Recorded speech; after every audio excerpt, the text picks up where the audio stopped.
अभिमन्यु के यहाँ पुत्र हुआ, पांडवों के पौत्र परीक्षित। तो उनका नाम परीक्षित क्यों हुआ? सबकी उन्हें जन्म लेने से पहले परीक्षा की। वो कहा गए कौन है जिन्होंने मुझे मां के गर्भ में ही दर्शन दिया, मेरी रक्षा की, वो कौन है? वो कहां चले गए, किस भीड़ में कहां छुप गए? तो सबकी परीक्षा करी थी, उनका नाम परीक्षित हुआ। पांडवों ने, भगवान ने जब इस धरा को छोड़ करके अपने धाम चले गए,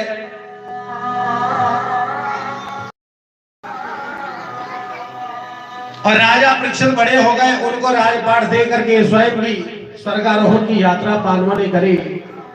इधर ध्रुव ने अर्थात परीक्षित ने अपने राज्य को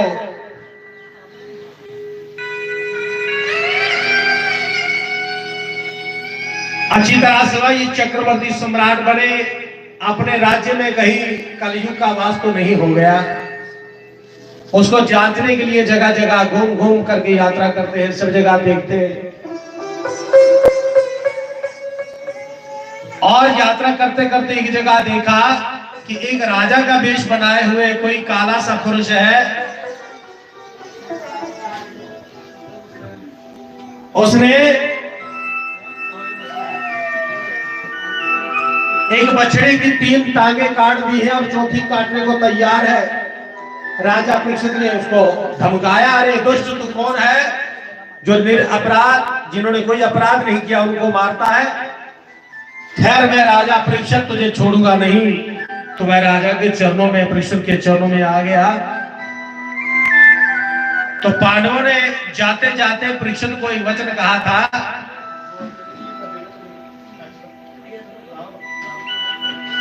कि शत्रु भी यदि शरण में आ जाए तो उसको मारना नहीं, छोड़ देना, धमका करके।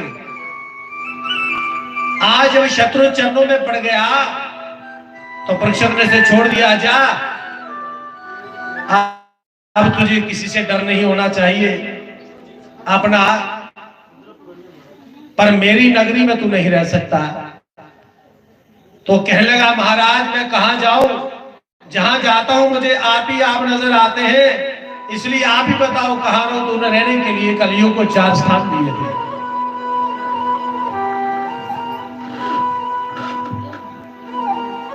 जहां जुआ खेला जाए वहां कपट के रूप में तुम वास कर सकते हो,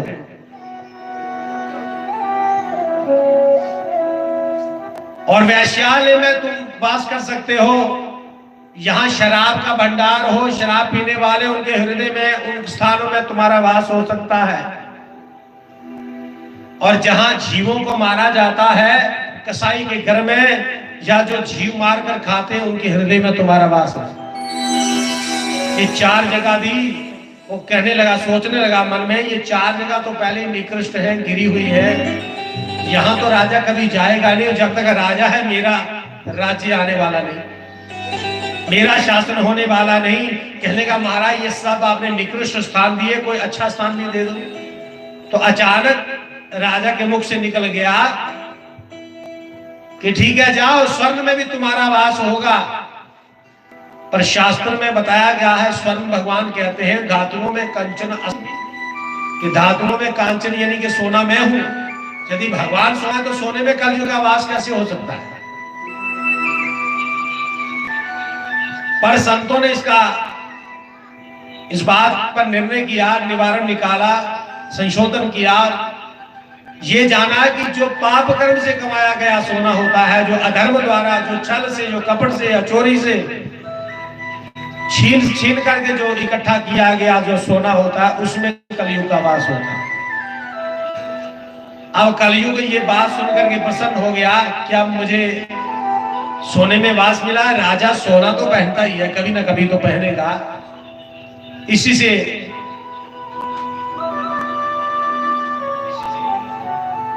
तब क्या हुआ,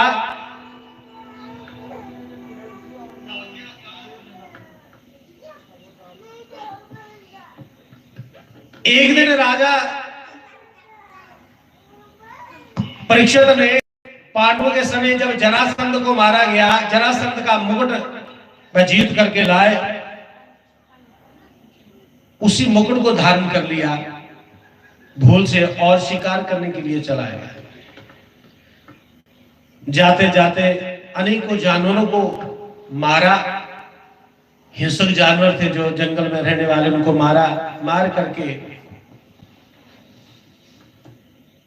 दिन भर मारते मारते थकावट हो गई। भूख प्यास से पीड़ित होने पर वह आश्रम की ओर जाते हैं। देखा बड़ा सुंदर आश्रम है। आश्रम की ओर जाते हैं, जो आश्रम शमीक ऋषि का था। और शमीक ऋषि उस समय ध्यान मगन अपने मनोवृत्तियों को केंद्रित करके दशम द्वार में श्वासों को चढ़ा करके ईश्वर का चिंतन कर रहे थे। उनको शरीर की कोई सुध नहीं थी। बाहर जगत में क्या हो रहा है कोई पता नहीं, अंदर जगत में आनंद से घूम रहे हैं। भगवान के धाम में भगवान की लीलाओं का दर्शन कर रहे हैं। ऐसी स्थिति में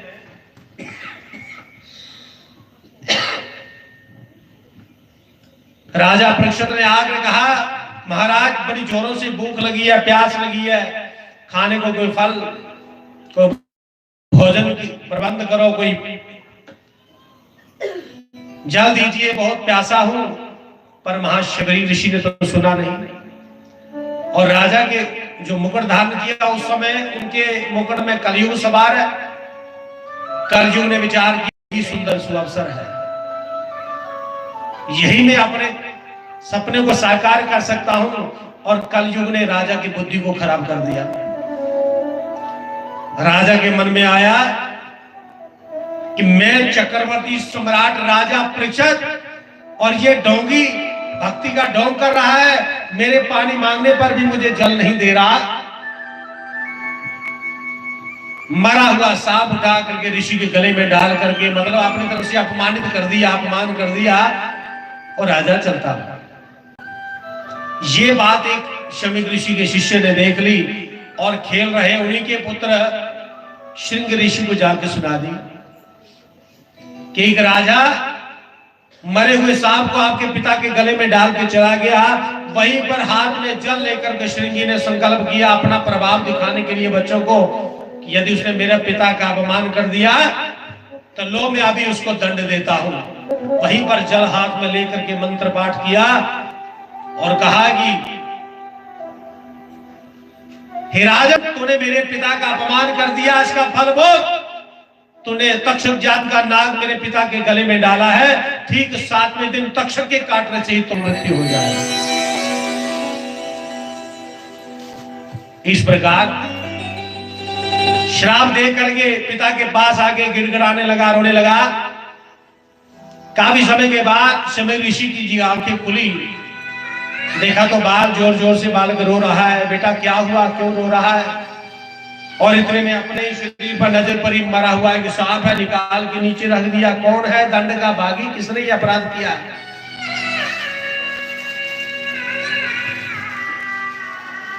तो श्रृंगी ऋषि ने कहा, पिताजी उसको वह दंड मिल चुका है। मैंने कहा बेटा किसको दंड दिया और क्यों दिया? नहीं, एक राजा जिसने सांप आपके गले में डाल के आपका अपमान किया और मैंने उसको श्राप दे दिया कि ये तक्षक जाति का सांप है, इसने मरा हुआ डाला, अर्थात तक्षक के उसकी 7वें दिन मृत्यु हो जाए। शमीक ऋषि ने पूछा, बेटा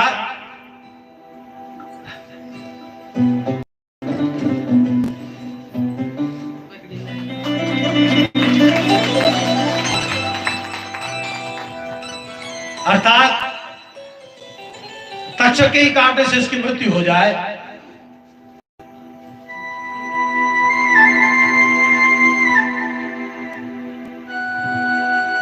तब शमीक ऋषि ने ध्यान मग्न होकर के देखा ये कौन राजा है, किसको श्राप दे दिया हुआ पिता, ये तो जानता नहीं, कहीं आया था कोई राजा है। अब बच्चों को क्या पता राजा कौन है, क्या नाम है? अब वो शमीक ऋषि जो का पुत्र है श्रृंगी ऋषि, ना जाने जन्मों जन्मों से योगी रहा, जन्मों जन्मों से तपस्वी रहा, उसका बल तो उसके अंदर था। ब्राह्मण का बालक है, ब्रह्म वाक्य में जनार्दन तपस्वी ब्राह्मण थे, हमारे जैसे ब्राह्मण थोड़ी थे जिसको पता ही नहीं यज्ञोपवीत क्या होता है, तिलक क्यों लगाया जाता है, शिखा क्यों रखी जाती है, जनेऊ क्यों डालते हैं, संध्या बंदन क्या होता है। ये पितर क्या होते हैं, ये ऋषि क्या होते हैं, ये देवता क्या होते हैं, इनको पता ही नहीं। हमारे जैसे ब्राह्मण थोड़ी थे।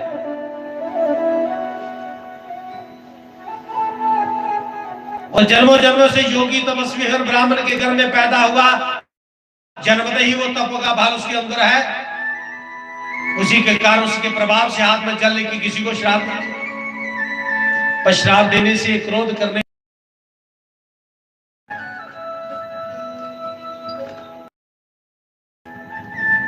परंतु इस बात को बच्चों को क्या खबर होती है?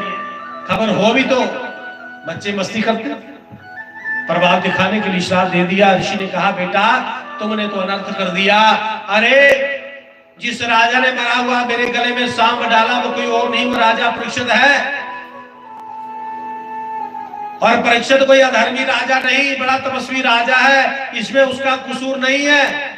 उसके मस्तक में विराजित कलयुग ने राजा की बुद्धि को बिगाड़ा है और उस वजह से राजा से अपराध हुआ, इसमें उसका कोई दोष नहीं है। अरे उसी के राज्य में हम बड़े आनंद के साथ भगवान की तपस्या कर रहे हैं, दान करते हैं, यज्ञ करते हैं, आनंद से रहते हैं, और तुमने उसी को श्राप दे दिया। अरे बिना विचारे किसी को दंड नहीं देना चाहिए। बोली नारायण भगवान की। तो कहते हैं उस समय शुमिक ऋषि ने एक अपने सेवक को भेजा और राजा से कहा राजन अपना उद्धार करने का रास्ता चुन ले, तुम्हारे पास अब 7 दिन है। राजा ने वहां जैसे मुकुट उतारा, घर में जाकर के तुरंत याद आ गया मेरे से बड़ा अपराध हो गया, ओहो ये कलयुग के प्रभाव से मेरी बुद्धि बिगड़ गई। कल जाऊंगा उनके पास, क्षमा मांगूंगा, दंडवत करके प्रणाम करूंगा, क्षमा मांगूंगा और मैं अपने तो मांगूंगा जो मुझे दंड दीजिए, मैं अपराधी हूं। और ये सोच ही रहा था कि इतने में वो बालक ने जाके बता दिया कि आपको श्रृंगी का श्राप लग चुका है महाराज, अब क्या करने जा रहे हो? राजन सो रहे हैं। क्या सोने का समय नहीं है, अब सोने का समय चला गया, अब जागने का समय आ गया। कुछ दिन तुम्हारे पास है राजन, 7वें दिन तक्षक के काटने से तुम्हारी मृत्यु हो जाएगी, ऐसा तुम्हें ऋषि पुत्र श्रृंगी ने श्राप दे दिया। तो कहते राजा इस बात से दुखी नहीं हुआ, हमारे जैसा होता तो उसी को मारने दौड़ पड़ते, गाने से मुझे श्राप क्यों दिया?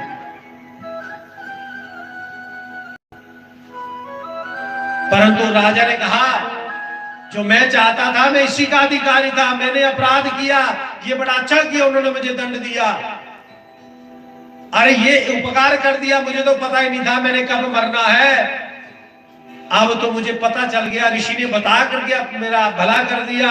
ये ना बताता तो मैं ऐसे ही जीवन यापन करता और मेरा उद्धार ना हो करके दुर्गति को पड़ता। अर्थात ऋषि ने श्राप दे करके मेरा भला किया, मेरा उपकार किया है। और अपनी धर्मपति पत्नी से कहने लगा, हे प्रिय, कोई संसार में ऐसा प्राणी नहीं है जो ये कह सके कि मैं 7 दिन अंदर नहीं मरूंगा और 7 दिन तक मुझे कोई नहीं मार सकता। ऐसा कहने वाला दुनिया में पहला आदमी मैं ही हूं। विश्वास है कि 7 दिन से पहले कोई दुनिया की ताकत मुझे नहीं मार सकती। ये कहने वाला केवल मात्र संसार में अकेला मैं ही हूं।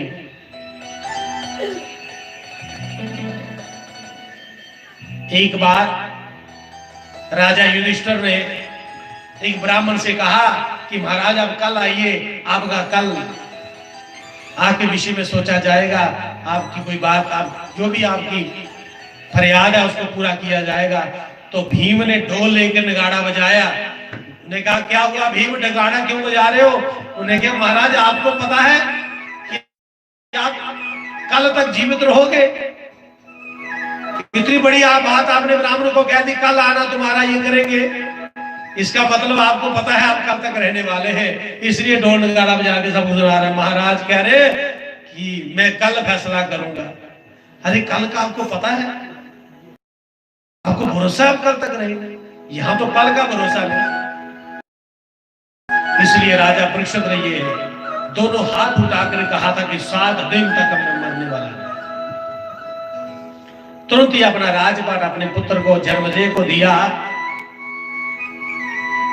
और घर बार छोड़ करके कहते हैं उसने पास साथ में राजा होने के बावजूद भी कुछ ले नहीं गया। हम 2 दिन के लिए कहीं जाते तो इतने बड़े बड़े बैग भर के ले जाते हैं, खाने पीने का सामान, कपड़े, ये वो सब कुछ। तो राजा इतना बड़ा राजपाट का अधिकारी राजा होकर के भी सब छोड़ छाड़ के अकेला चल पड़ा और सब संतों के पास जाके कहता महाराज मेरा उद्धार कैसे होगा, 7 दिन में मरने वाले का उद्धार कैसे मुझे बताओ। और कोई नहीं बता पाया। राजा शुक्रताल तीर्थ में पहुंचा, गंगा किनारे पहुंचा, वहां जिस जिस ऋषि मुनि ने सुना सारे सारे दुखी होकर राजा के पास आ गई। राजा की 7 दिन की आयु रह गई और राजा सबके आगे हाथ जोड़कर यही पूछता महाराज कोई उपाय बस 7 दिन में कल्याण हो जाए, परिभान के बिहारी लाल की। पर कोई नहीं बता पाया।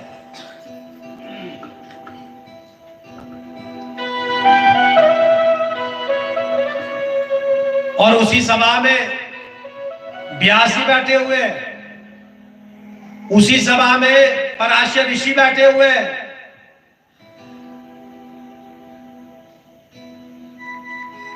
इस प्रकार अगस्त ऋषि बैठे हैं, भारद्वाज बैठे हैं, यमदग्नि बैठे हैं, याज्ञवल्क्य देव जी बैठे हैं, बड़े बड़े ऋषि मुनि बैठे हैं। है कि मेरा उद्धार 7 दिन में मरने।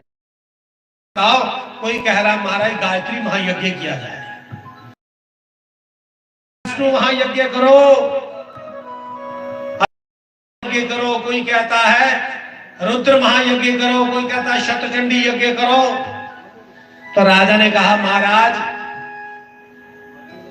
यज्ञ करने के लिए कम से कम 1 साल का समय चाहिए, सामग्री एकत्र करें। हमारे जैसी थोड़ी दोगली गाय का दूध निकालेंगे, घी बनाएंगे तो हवन में देवता प्रसन्न हो जाएंगे। भेड़ बकरियों का, ऊंटों का दूध खा पी करके देवताओं खिलाएंगे, देवता प्रसन्न है। देवताओं के लिए तो शुद्ध सामग्री चाहिए।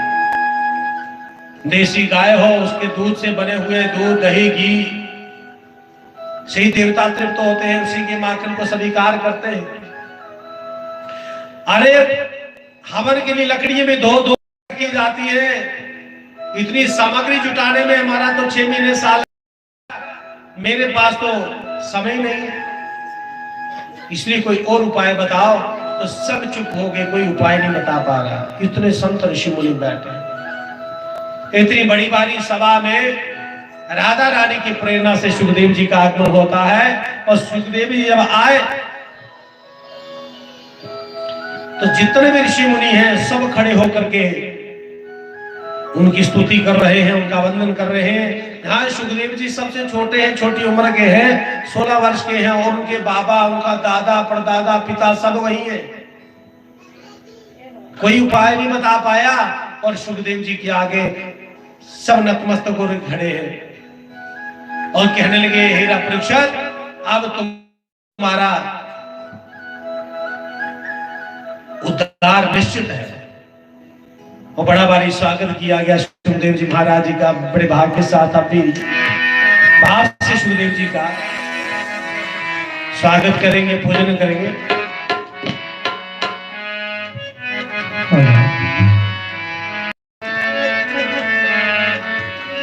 स्वागतम सुखदेव, सुस्वागतम सुखदेव।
गुरुर्देव महेश्वरा, गुरुर्ब्रह्मा गुरुर्विष्णु गुरुर्देवो महेश्वरा, गुरुर्साक्षात् परं ब्रह्म तस्मै श्री गुरुवे नमः।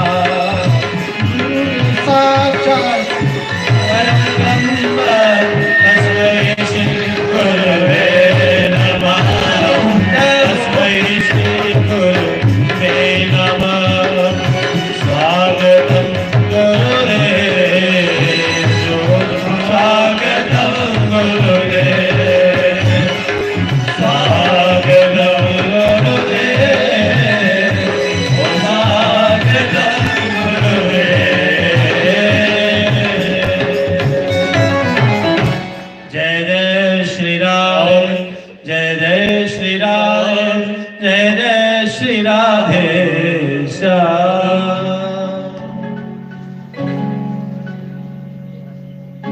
इस प्रकार सुखदेव जी महाराज जी का आगमन होता है।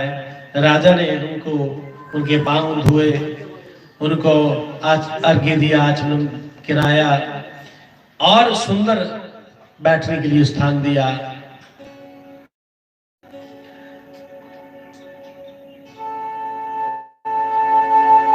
और राजा बड़ी स्तुति करने लगा, महाराज आग में आने से बड़ा प्रसन्न हुआ, आप जैसा महान संत, आप जैसा तेजस्वी संत। पर ये जब स्तुति किया राजन, इनकी ज्यादा प्रशंसा मत करना, नहीं तो ये उठ के चले जाएंगे।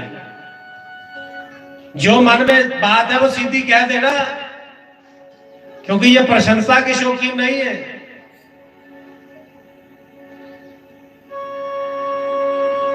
अतः राजा ने तुरंत ही अपना प्रश्न किया, महाराज जो शीघ्र मरने वाला है उसका उद्धार कैसे हो?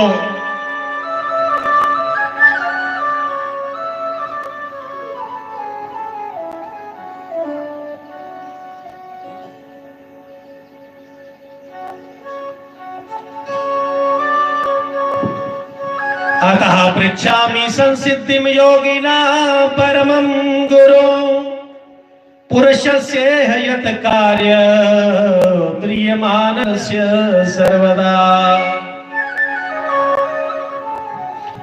अरे जल्दी मरने वाली व्यक्ति की मुक्ति का क्या उपाय है? बड़ा सिंपल सा सवाल। अपने लिए नहीं किया, अपने लिए किया होता कहते महाराज मैं 7 दिन मरने वाला तो नहीं बचाएगा, पर उन्होंने ये नहीं कहा। और कहते तो सुखदेव जी उनको बचा भी सकते थे।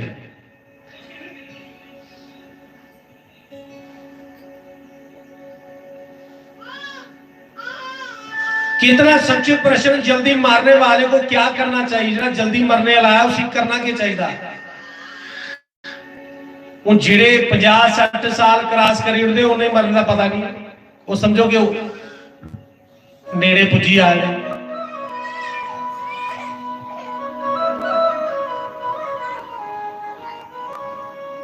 उनको पता था एक पल का भी नहीं है, कुछ जन्म से लेकर के मरने का पता ही नहीं है, कभी चला जाए। पर 50 साल के बाद तो आप निश्चित ही जानो कभी भी जा सकते।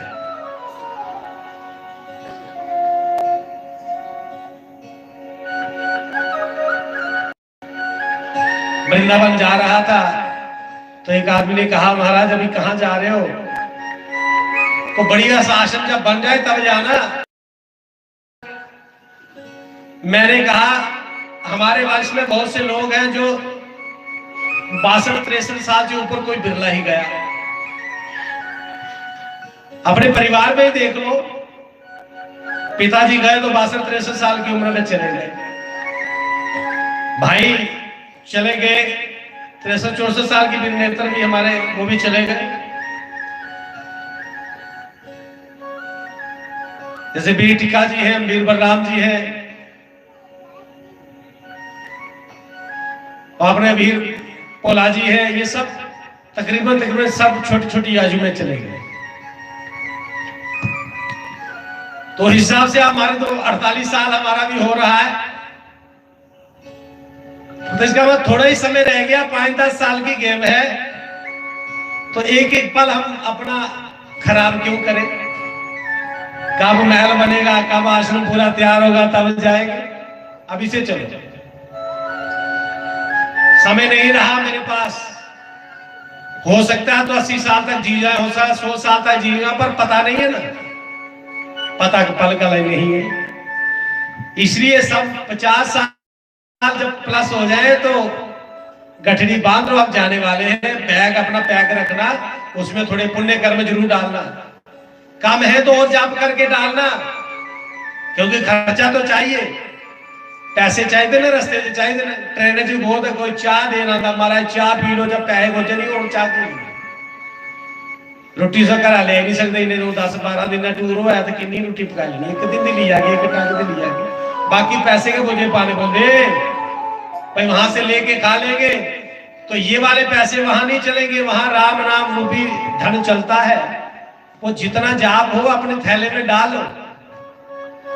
इसलिए आप नाम जप करना ही चाहिए, जीवा बंद मत करो, हर वक्त राधे कृष्ण ओम नमो भगवते वासुदेवाय जाप करना शुरू कर दो, क्योंकि अब जेब जितनी खाली है भर लो, यही समय है, बाद में नहीं मिलने वाला।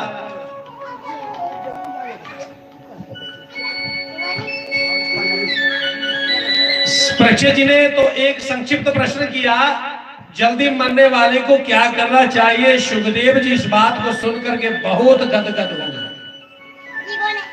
सुखदेव जी बड़े गए, प्रसन्न हुए।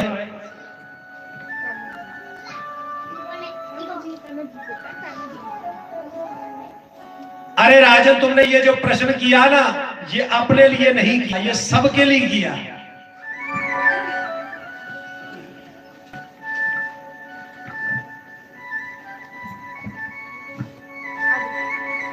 सुखदेव जी गलांदर कि वेद की ओर से कलयुग की उम्र कितनी है?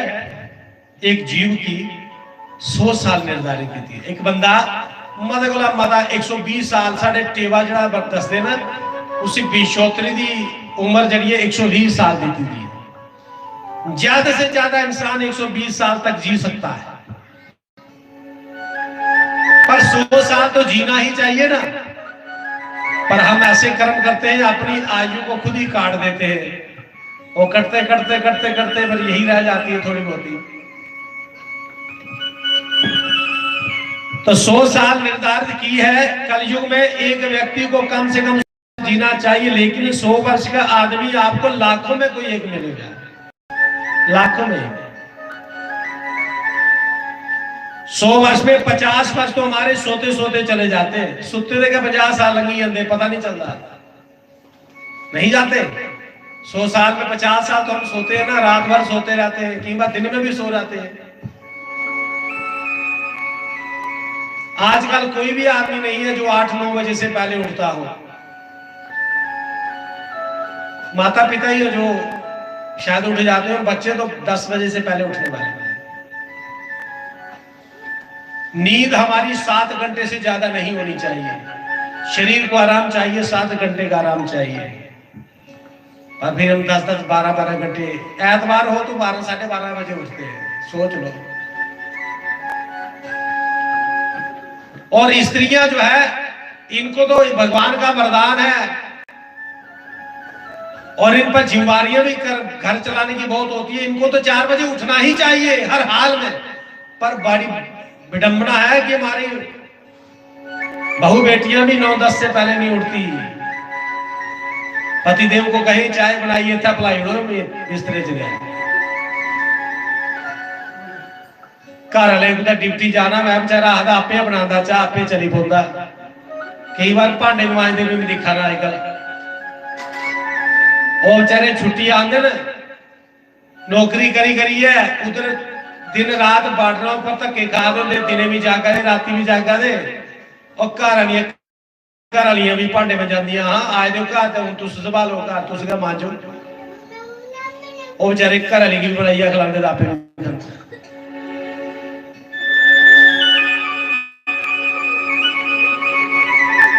ये प्रत्येक घर की बातें देख रहा हूं मैंने, बहुत जगह ऐसा ही देखा हाल।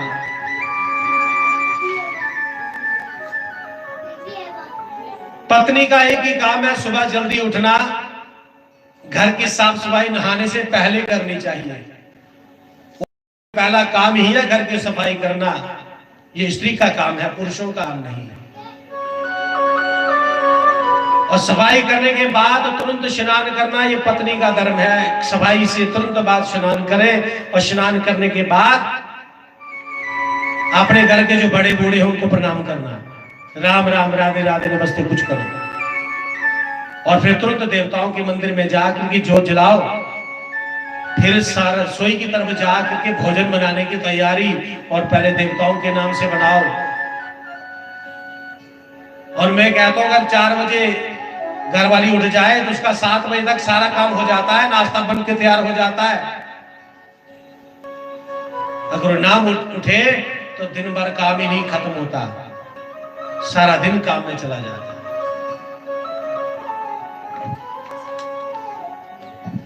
तो 50 साल सोते सोते चले गए, पीछे 50 साल रह गए। 100 साल अगर उम्र हो तो 50 साल सोते चले गए, पीछे 50 ही रह गए। उन 50 में से सुखदेव जी कहते हैं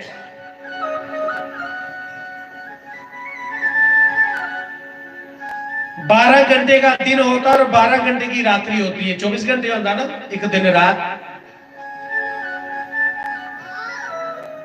तो 24 घंटे में 12 घंटे हमने सोने में बिता दिए, तो 100 वर्ष तो सोते सोते चले गए। अब 50 वर्ष में 25 वर्ष हम स्त्री संघ में निकल गया।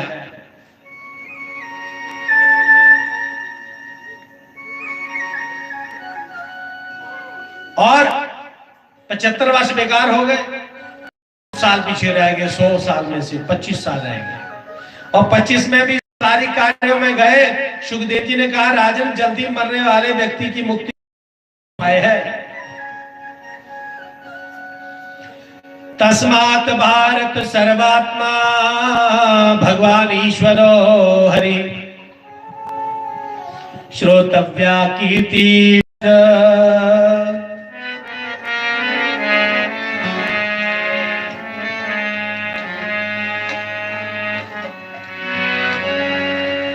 श्वास श्वास हरि नाम भज, वृथा श्वास मत खो। ना जाने इस श्वास का पुण्य न होए न हो। 25 साल चले गए स्त्री के संग में, बाल बच्चे के चक्र में। और जो पीछे 25 रहे उनमें से कुछ वर्ष तो हमारी बीमारियों में चले जाते हैं। आज लाख का दर्द है, आई बुखार है, आई सिर पीड़ है। तो कुछ जानबूझ के हम